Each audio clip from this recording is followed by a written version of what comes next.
మత్తయి సువార్త 2వ అధ్యాయము 2వ వచనాన్ని చదువుకుందాం. యూదుల రాజుగా పుట్టిన వాడు ఎక్కడనున్నాడు? చాలా నిదానంగా, నెమ్మదిగా, కంగారు లేకుండా, ప్రశాంతంగా, అందరికీ అర్థమయ్యేటట్లుగా మరొకసారి నన్ను తరవకుండా మీరు తరువుకుంటూ రాకుండా నిదానంగా చదువుదాం. ఎక్కువసేపు ఉంచును, ఒక 20 నిమిషాలు అందులో మనం ముగించుకుందాం. తదుపరి మన ప్రేమ విందులోనికి వెళ్ళిపోదాం. మంచిది, చదువుదాం. యూదుల రాజుగా పుట్టినవాడు ఎక్కడ ఉన్నాడు? తూర్పు దిక్కున మేము. ఆగుదాం. రాయబడిన మాటను ఒకసారి గమనిద్దాం. యూదుల రాజుగా పుట్టినవాడు ఎక్కడ ఉన్నాడు? చాలా పర్యాయాలు ఈ మాటను అనేక సార్లు మనం జ్ఞాపకం చేసుకుంటూ ఉన్నాం. యూదుల రాజుగా పుట్టినవాడు. అందరూ పిలుస్తున్నారు, ఇతడేమో పశువుల శాలలో పుట్టాడని, తొట్టిలో పరుండ పెట్టాడని, చాలా అనేకమైన వర్తమానాలు మనం వింటూ ఉన్నాం. కానీ జ్ఞానులైన వారు మాట్లాడుతున్న మాట ఏమిటంటే, యూదుల రాజుగా పుట్టినవాడు ఎక్కడా అని. ఇక్కడున్న క్వశ్చన్ ఏంటంటే, లేకపోతే ఇక్కడున్న ప్రశ్న ఏమిటంటే, రాజు అనేవాడు పశువుల శాలలో పుడతాడా? రాజు అనేవాడు పశువుల శాలలో పుడతాడా? సరే, మనం అనుకుందాం. ఇప్పుడు మనకు తెలిసినటువంటి ఎమ్మెల్యేలు, ఎంపీలు, లేకపోతే ఇంకా మంచి మంచి క్యాడర్లో ఉన్నవాళ్ళు ఎవరైనా వాళ్ళ ఇంటిలో పిల్లలు గవర్నమెంట్ హాస్పిటల్లో పుడతారా?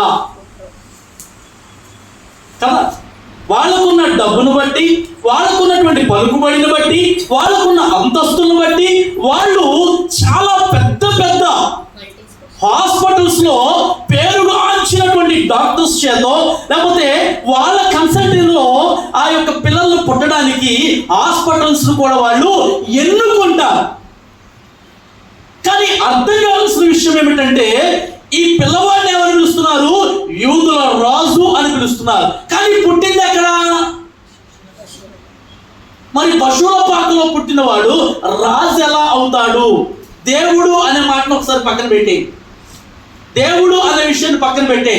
సరే, మనం అనుకున్నట్లుగా దేవుడే అయితే పశువుల పాకలో పుట్టాల్సిన అవసరం.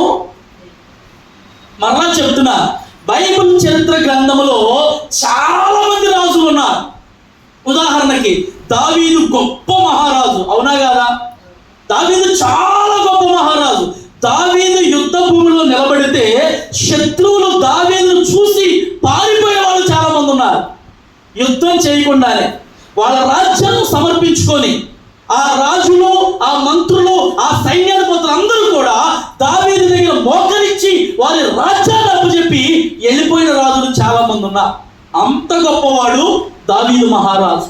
ఆ దావీదు మహారాజు కంటే గొప్పవాడిగా ఉన్నవాడు ముందు తరంలో లేడు, ఆ తరువాత తరంలో కూడా లేనే లేడు. అలాంటి గొప్ప రాజుగా, పేరు ప్రఖ్యాతులు గాంచినటువంటి వాడిగా ఉన్నటువంటి ఆ దావీదు మహారాజు యొక్క కొడుకు, వినాలి, దావీదు మహారాజు యొక్క కొడుకు ఎవరు? దావీదు కొడుకమ్మా సొలొమోను. దావీదు మహారాజు కొడుకు సొలొమోను. సొలొమోను ఎక్కడ పుట్టాడు?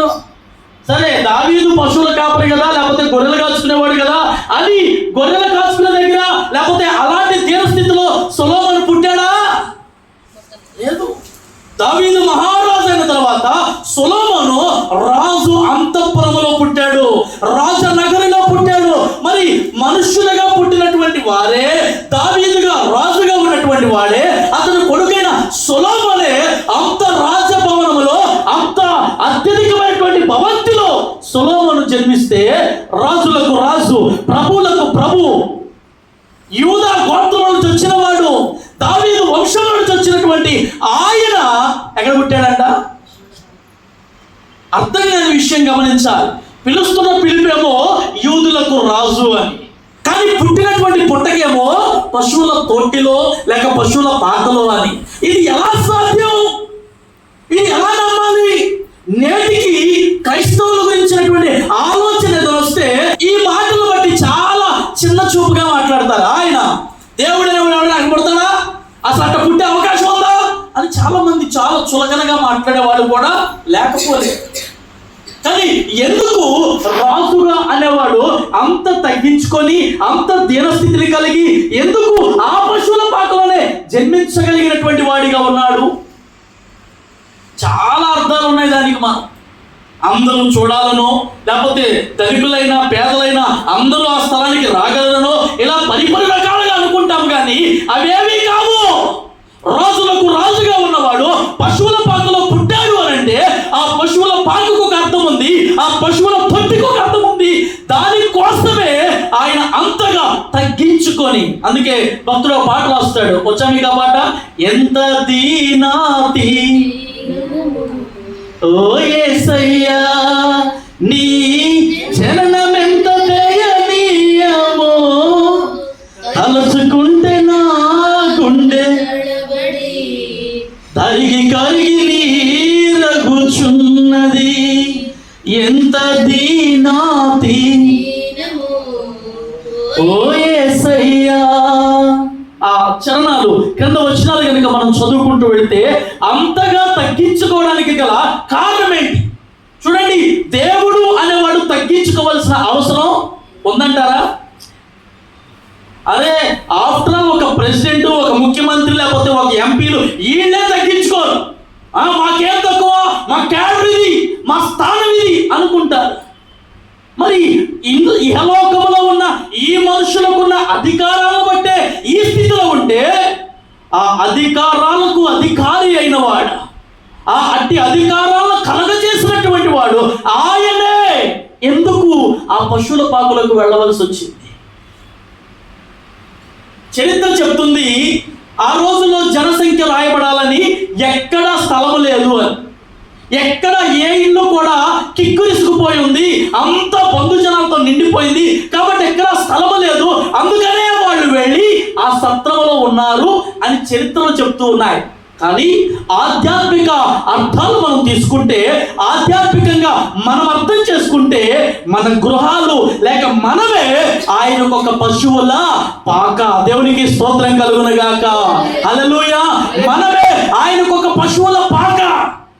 ఎందుకు అలా అన్నాను అంటే, మీరు తల్లులుగా ఉన్నారుగా, కొంతమంది తల్లులు ఉన్నారు కదా, మీ బిడ్డల మీద మీకు ఎప్పుడైనా కోపం వచ్చిందనుకో, ఊరికే ఎగ్జాంపుల్ చెప్పండి, ఏమని తిడతారు? ఏదో జంతువు పేరు పెట్టి తిడతారు కదా, చెప్పండి ఏం తిడతారు? అది ఏమని? గాడిద. ఇంకా ఇంకా దాన్ని నిలువు గాడిదో లేకపోతే ఏదో అంటారుగా, అడ్డం నిలువు ఏదో పిలుస్తారు కదా. ఎందుకని జంతువులతో పోలుస్తారు మనుషుల్ని? సైన్స్ కూడా చెప్తుంది, మనుషుడు ఏ ఆ రూపం నుంచి వచ్చాడు? కోతి రూపంలో. అంటే మనలోనే చాలా ఏమున్నాయి? జంతువులు ఉన్నాయి. వాడి మొహం చూడడం ఎద్దు మొహంలా అంటావా? వాడి మొహం చూడు పిల్లిలాగా ఇంతే అంటావా? అంటే ఎందుకు మనుషులను జంతువులుగా పోలుస్తూ ఉన్నాం? మనమే ఒక అడవి, మనమే ఒక జంతువులు. అంటే దేవుడు కూడా వాటిని ప్రేమిస్తూ ఉన్నాడు. దేవునికి స్తోత్రం కలుగునగాక. ఇప్పుడు రాజుగా వచ్చిన వాడు, అధికారం కలిగిన వాడు గుర్రాన్ని ఎక్కొచ్చుగా. వారు ఐగుప్తులో నుండి యెరూషలేముకు వచ్చినప్పుడు గుర్రాన్ని వాడుకున్నారా, గాడిదను వాడుకున్నారా? మరియమ్మని ఎందుకు తీసుకొచ్చాడు? ఏ గుర్రం మీద వస్తే స్పీడ్ వచ్చేస్తారుగా, అప్పుడు ఏదో వీళ్ళు దొరికేదిగా. దేవుడు దాన్ని ఏర్పాటు చేసుకోవాలా, అది వేగముగా వెళ్ళేది. అందులో మరియమ్మ ఎలా ఉంది? నిండు శూలాలతో ఉంది. కనడానికి సిద్ధంగా ఉన్నటువంటి దినాలు అవి. అందులో చాలా, ఇప్పటికే మంచు మనకు తెలుసుగా, రాత్రి అయ్యేసరికి ఎంత చలి పడుతుందో. అలాంటి చలి దినాలలో గుర్రం మీద వేగంగా వెళ్ళిపోతే ఏమవ్వాలి? గుర్రం ఊరికే నిదానంగా నడిచిద్దా? అది చాలా వేగంగా వెళ్ళే జంతువు. అందుకే గాడిదను దేవుడు ఏర్పాటు చేసుకొని దాని మీద నిదానమైన ప్రయాణాన్ని కొనసాగిస్తూ ఆ పశువుల పాక, అంటే ఆ పశువుల పాకలో ఉన్నటువంటి జంతువులను ఎందుకు సాదృశ్యమిస్తున్నానంటే అవి సాధు స్వభావము కలిగినటువంటివి. దేవునికి స్తోత్రం కలుగునగాక. ఏ మనుషుని యొక్క జీవితంలో సాధు స్వభావాన్ని కలిగి ఉంటారో, నెమ్మదిని కలిగి ఉంటారో, నిదానమును కలిగి ఉంటారో, దేవుడు వారి హృదయాలలో పుట్టడానికి ఆయన ఇష్టపడుతూ ఉన్నారు. దేవునికి స్తోత్రం కలుగునగాక.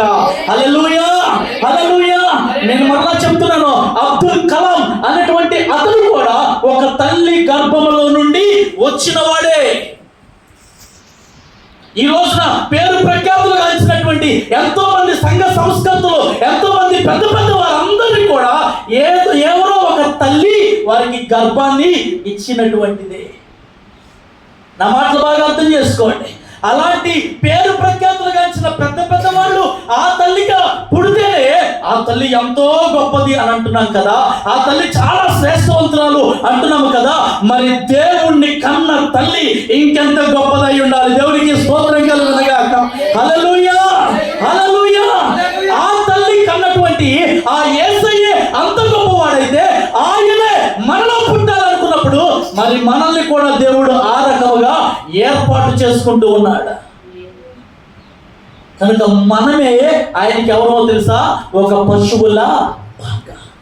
మనమే ఆ పాక. ఇంకో భక్తుడు ఇంకో పాట కూడా రాశాడు. మా ఇంటి పేరు, ఎదురింటి పేరు కల్వరి కొండ, పక్కింటి పేరు సియోను తోట కదా. అది పాడితే వస్తుందేమో. మా ఇంటి పేరు పశువుల తోట, పక్కింటి పేరు సియోను, ఎదురింటి పేరు కల్వరి కొండ, మావాడ పేరు సియోను, మా ఇంటి పేరు పశువుల. హల్లెలూయా. మన ఇంటి పేరు ఏంటంట? ఎవరు పెట్టుకుంటారు ఈ పేరు? మా ఇంటి పేరు పశువుల పాక అండి అని ఎవరు పెడతారా? అందరికీ తల తగల పేర్లు ఉన్నాయి ఇంటి పేరు. కానీ భక్తుడు రాసిన పాటలు అర్థం ఏమిటంటే మనమే ఒక పశువుల పాక అవ్వాలి. ఎందుకంటే ఆ పాక ఆయనకు ఆశ్రయమైంది. ఆ పాక ఆ చలి తట్టుకోవడానికి అది ఆధారమైంది. ఈ రోజున దేవుని బిడ్డల వాక్యాన్ని వినండి. యూదుల రాజుగా ఉన్నటువంటి యేసయ్య మన హృదయాలలో పుడితే మనం ఒక పాకగా ఆయనకు ఆశ్రయంగా నిలబడుతున్నామా లేదా అనే విషయాన్ని ఒకంత మనం జ్ఞాపకం చేసుకోవాలి. అందుకే అపోస్తలుడైనటువంటి పౌలు మాట్లాడుతున్నాడు, నీ దేహమే దేవుని ఆలయమైంది. చాలా మంది ఈ రోజున క్రిస్మస్ వస్తే చక్కటి పాకలేస్తూ ఉంటారు. మన సొంత చివరి కూడా పాకేసారు తెలుసా మీకు? పశువులు పాకేసి అందులో బొమ్మలు పెట్టి మంచిగా బాధేసి పొడుగు పెట్టారు. ఎంతమంది చూసారో మరి కదా. ఇంకా మీరు ఆలస్యం చర్చిలో పల్లెటూరులో అయితే ఇక అసలు చెప్పాల్సిన అవసరమే లేదు. పెద్ద పెద్ద పాకలు, పెద్ద పెద్ద బాలేసులు, ఏమండి అందులో ముద్దులు పెట్టుకునే వాళ్ళు నానా రకాలుగా ఉంటూ ఉంటారు.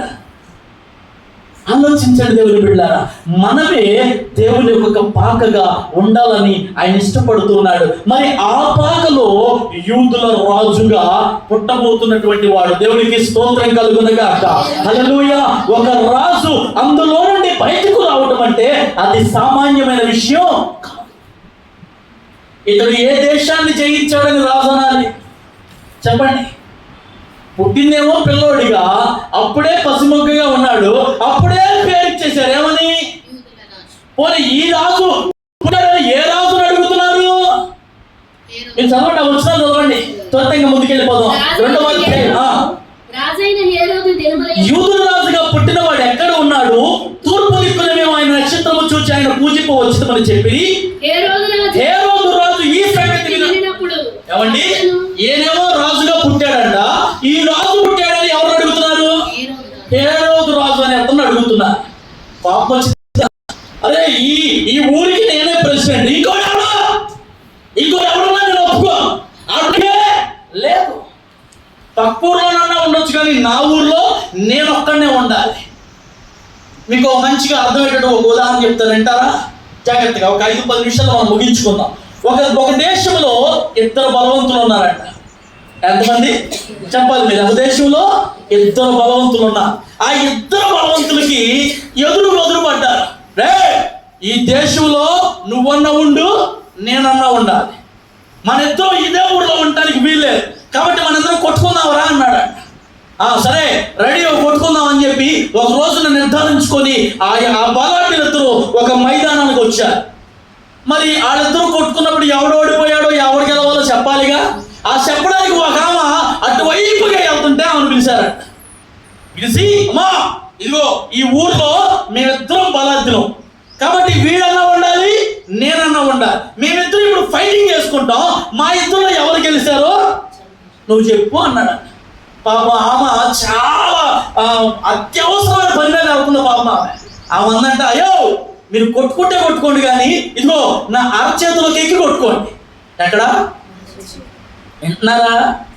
ఆ బలాఢ్యులిద్దరూ తన అరచేతులోకి వచ్చి కొట్టుకోండి, ఎందుకంటే మీరిద్దరూ కొట్టుకుంటూ ఉంటే నేను మోసుకొని వెళ్ళిపోతా, నేను చూస్తూ వెళ్ళిపోతా, ఎవరు కింద పడ్డారో ఎవరు ఓడిపోయారో అప్పుడు చెప్తానన్నట. సరే అలాగే అనుకొని వాళ్ళిద్దరూ అరచేతి మీదకి ఎక్కారండి. ఎవరో మీరు అందరూ డౌట్ చూద్దాం, నాకు అర్థమైంది.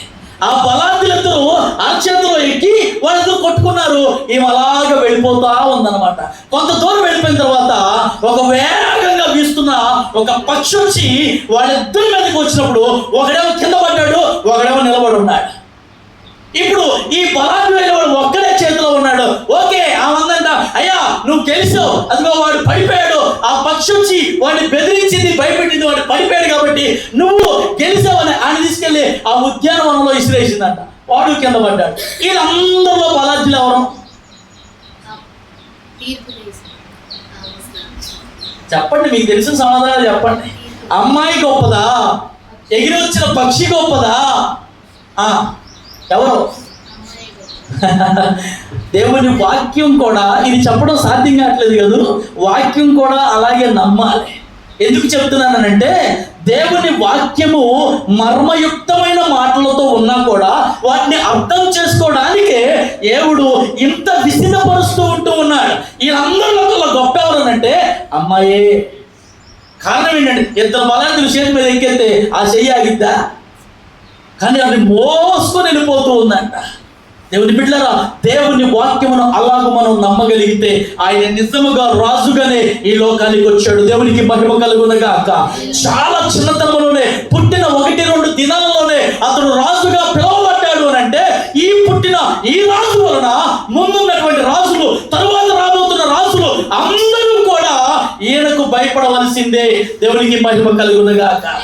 ఎప్పుడైతే హేరోదు రాజు ఆ యొక్క వార్త విన్నాడో అతని హృదయంలో ఒక టెన్షన్ స్టార్ట్ అయింది, ఒక కలవరం స్టార్ట్ అయిపోయింది. అమ్మో, నాకంటే గొప్ప రాజు ఎక్కడో పుట్టాడంట. అతన్ని చంపేయాలనుకున్నాడు. అలాగ 2 సంవత్సరాల్లో పిల్లలందరినీ కూడా హేరోదు చంపుకుంటూ వచ్చాడు.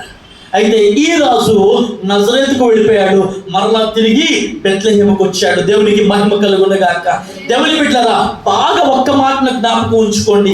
యేసుక్రీస్తు ఈ లోకానికి వచ్చింది దేనికి అంటే రాజుగానే వచ్చాడు. ఆయన ఆ రాజుగా వచ్చాడు, కానీ ఎవరికి రాజుగా వచ్చాడంటే మనకి రాజుగా వచ్చాడు. మనమే ఆ పశువుల పాక. ఇప్పుడు పశువుల పాక మనం అనుకున్నాం కదా, ఇందులో ఒక తొట్టు ఉన్నది. ఏముంది?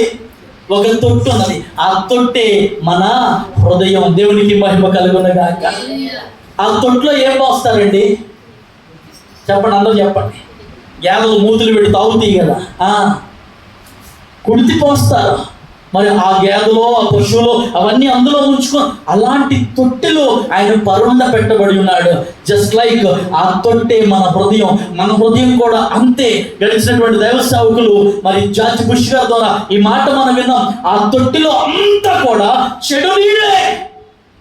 చూడండి, ఇదే నోటితో నిజం చెప్తాం, ఇదే నోటితో మరి ఒక నోట్లో నుంచి ఒక మాటే రావాలిగా. ఇన్ని మాటలు వస్తున్నాయంటే మన హృదయంలో కలుషితమైనటువంటి వాటర్ ఏదో ఉంది, కలుషితమైన ఆలోచనలు ఏవో ఉన్నాయి. ఇప్పుడు మీరందరూ చాలా మంచోళ్ళు. అంతా మీరందరూ వెనక్కి తిరిగినామంటే వీళ్ళు అసలు మంచోళ్ళే కాదు అంటామా అనమా? ఇది నైజం, ఇది మనుషుల యొక్క సిద్ధాంతం. కాబట్టి మన మనస్సు ఎప్పుడు కలవశమైపోతూ ఉంటుంది. దేవాది దేవుడు ఆ తొట్టిలో పరుండ పెట్టాడంటే అర్థం ఏమిటో తెలుసా? ఆ కలవశమైన హృదయాన్ని కడిగివేయడానికే ఆయన ఆ తొట్టిలో పరుండ పెట్టబడి ఉన్నాడు. దేవునికి స్తోత్రం కలుగునగాక. అప్పటి వరకు ఆ తొట్టెలన్నీ కూడా కుళ్ళుతో, కంపుతో, ద్వేషాలతో, మరి అసూయలతో నిండిపోయినటువంటి తొట్టెలుగా ఉన్నాయి. ఒక్క మాట జ్ఞాపకం ఉంచుకోండి, మన హృదయం శుద్ధిగా ఉన్నప్పుడే దేవుడు మన హృదయంలోకి వస్తాడు. నువ్వు 5 బకెట్ నీరు స్నానం చేసినంత మాత్రాన నీ దేహం శుద్ధి అవుతుందేమో, కానీ నీ హృదయం శుద్ధి. ఎప్పుడైతే యేసుని నీ యొక్క హృదయంలో చేర్చుకుంటావో, ఎప్పుడు ఆయనను నీ రాజుగా, నీ అభిషక్తునిగా నీవు నీ హృదయంలో చేర్చుకుంటావో, అప్పుడే మన తొట్టి కడగబడుతుంది. ఏమైనా పాత్రలో నీళ్లు పట్టమంటే ఉన్న ఆ చెత్త చెదలో అంతా అట్టాయి ఉంచేసి నీళ్లు పట్టేద్దామా? ఇప్పుడు ఫర్ ఎగ్జాంపుల్ అన్నం కూడా కడగండి అన్నాం అనుకో, అందులో కొంచెం అన్నం మెతుకులు ఎప్పుడో నేను రాత్రి ఉన్నాయి, నీళ్లు పోసి కడిగేస్తారా అందులో? చెప్పండి. మరలా అందులో బియ్యం పోసి, మరలా అందులో ఎసరేసి, మరలా అది అంత దారుణంగా ఉంటుంది. రైట్, అదే చెప్తున్నాడు యేసయ్య. మీ తొట్టెలు క్లీన్ చేయబడాలి, శుభ్రం చేయబడాలి. ఎందుకంటే రాజు పోరుండేటువంటి స్థలం అది. దేవునికి మహిమ కలుగునుగాక. రాజుగారు మడత మంచం మీద పడుకోరు, రాజుగారు నులక మంచాల మీద పడుకోరు, రాజుగారు చాపల మీద పడుకోరు, రాజుగారు బొంతల మీద పడుకోడు. రాజు అనేవాడు ఎక్కడ పడుకుంటాడు? పట్టు పరుపు మీద పడుకునే ఆయన. అలాంటి పరుపుల మీద పడుకునే ఆయన ఈ రోజున మన హృదయంలో నిద్రించడానికి ఆయన మన కోసమే వచ్చాడు. దేవునికి స్తోత్రం కలుగునుగాక. మరి నీ హృదయము పట్టు పరుపుగా ఉందా, బొంతగా ఉందా, చాపగా ఉందా? ఎలా ఉంది?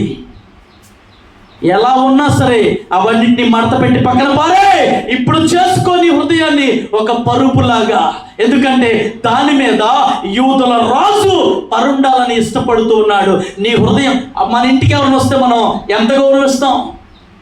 ఉన్న దుప్పట్లన్నింటిలో మంచి కొత్త తీసుకొచ్చేస్తాం. కారణం అదొక గౌరవం. మనుషులకే ఇంత గౌరవం ఇస్తే రాజులకు రాజు, ప్రభువులకు ప్రభు, మహిమోన్నతులైన దేవుడు మన హృదయంలో వస్తున్నప్పుడు అది ఎంత నీట్గా ఉండాలా, అదంతా శుభ్రంగా ఉండాలి. కనుక ఆ పశువుల పాకగా ఉన్న మన జీవితాల్లో తొట్టెలు శుభ్రం చేయబడాలి. ఒకప్పుడు నేను ఒక వర్తమానం ఇచ్చాను క్రిస్మస్ వేడుకలో. తొట్టిలో ఏముంది అని ఇచ్చాను. తొట్టిలో ఏముంటుంది? ఇదే ఈ కల్మషమైనవన్నీ కూడా అందులో మిళితమైపోతూ ఉంటాయి. అన్నం మిగిలితే అందులో పడేస్తారు. నానా రకాలైన చెత్త ఎలా ఉన్నా తాగేది పశువులే కదా అని ఎలాగైతే అలా ఇష్టం వచ్చినట్టు వాడికి కలిపేసి పెట్టేస్తారు. దేవుని బిడ్డలారా, పశువులైతే తాగుతాయి కానీ మనుషులు తాగలేరు. అవి శుభ్రం చేయబడాలి. యేసుక్రీస్తును పరుండ పెట్టినప్పుడు ఆ గొర్రెల కాపురంతో దూత మాట్లాడుతుంది. దానికి ఇదే మీకు ఆనవాలు, ఒక శిశువు పొత్తి గుడ్డలతో చుట్టబడి సత్రంలో స్థలము లేనందున పశువుల తొట్టిలో పరుండ పెట్టబడి ఉన్నాడు. ఆ శిశువుకి ఏం చుట్టారంట? పొత్తి గుడ్డలు చుట్టారు. బిడ్డ, ఆ గుడ్డలు చుట్టబడిన ఆయన మెత్తటి పరుపులైన మన హృదయాలలో ఆయన నివసించాలి, ఆయన ఉండాలని ఇష్టపడుతూ ఉండగా మరి నీ హృదయం మెత్తగా ఉందా? హెస్కేలు గ్రంథకర్త రాస్తాడు, ప్రతి ఒక్కరి హృదయము రాయిలా ఉందంట. ఎలా ఉంది? స్టోన్, రాయిలా ఉంది. అందరి హృదయాలు చాలా కఠినంగా ఉన్నాయి. దేవుడు కఠినమైన హృదయాన్ని ఒప్పుకోడు. దేవుని బిడ్డ, దేవుడు కఠినమైన హృదయాలను ఇష్టపడడు. ఆయనకు కావలసింది మెత్తని హృదయం, సాధు స్వభావం. అక్కడ చూడండి, ఆ పశువుల పాకలో మనం చూస్తే గొర్రెలు, ఇంకా మేకలు, ఇంకేమున్నాయి ఆ చుట్టుపక్కల గాడిదలు, ఇవన్నీ కూడా ఆ పశువుల పాకలో ఉంటూ ఉన్నాయి. అది పాకే, అందులో ఉండాల్సినవి అవే. బిడ్డ, అలాంటి పాకను ఆయన ఏర్పాటు చేసుకున్నాడు. మన స్థితిగతులు ఎలా ఉన్నా, మన పరిస్థితులు ఎలా ఉన్నా ఆయన మనల్ని ప్రేమిస్తున్నాడు కనుక నిన్నే ఒక పాకగా ఆయన ఏర్పాటు చేసుకోవాలని ఇష్టపడుతున్నాడు. నీ హృదయం అనే తొట్టినే ఆయన పరుండేటువంటి స్థలముగా ఉండాలని ఇష్టపడుతున్నాడు. ఆఖరి మాట, నీ హృదయమే దేవుని ఆలయము కావాలని ఆయన ఇష్టపడుతున్నాడు. ఇస్తావా దేవునికి నీ హృదయాన్ని? సమర్పిస్తామా దేవునికి మన హృదయాలను? కనుక ఎందుకోసం వచ్చాడో, ఏదో క్రిస్మస్ పండుగ వచ్చింది, కొత్త బట్టలు వచ్చినాయి, కొత్త వంటలు వచ్చినాయి, అన్ని అంతా సమృద్ధి అనుకుంటున్నాం. కానీ మన హృదయములో యేసు నిజముగా పుట్టాలి. దేవునికి స్తోత్రం కలుగునుగాక. ఈ కొత్త వస్త్రాలు ఎప్పటికైనా పాతకి వెళ్ళిపోతాయి.